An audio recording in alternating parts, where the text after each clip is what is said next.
एक छोटे से गांव में दो भाई अपने अपने परिवारों के साथ रहते थे। बड़े भाई राम की पत्नी सुमन बहुत अमीर घर से आई थी, जबकि छोटे भाई श्याम की पत्नी रीता एक गरीब घर से आई थी। सुमन और रीता के बीच अक्सर तकरार होती रहती थी।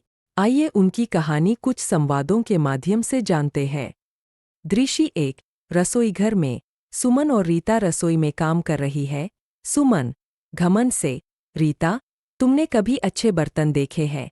मेरे मायके में तो ये सोने चांदी के बर्तन होते थे। रीता मुस्कुराते हुए, सुमन दीदी, सोने चांदी के बर्तनों में खाना खाना नहीं, प्यार और अपनेपन से बनाया हुआ खाना ज्यादा स्वादिष्ट होता है।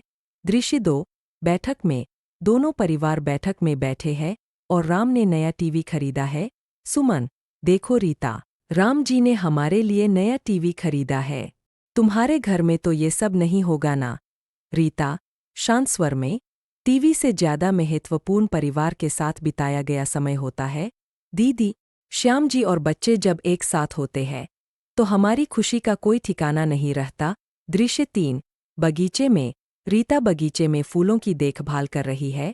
सुमन वहां आती है। सुमन, रीता, तुम्हें इतना काम करने की क्या जरूरत है? तुम्हारे पास तो नौकर भी नहीं है। रीता, दीदी, अपने हाथों से काम करने का आनंद ही कुछ और है। यह हमें मेहनत और संतोष का महत्व सिखाता है। दृश्य 4। त्योहार की तैयारी दोनों परिवार मिलकर त्योहार की तैयारी कर रहे हैं। सुमन, रीता, ये सजावट कैसी कर रही हो?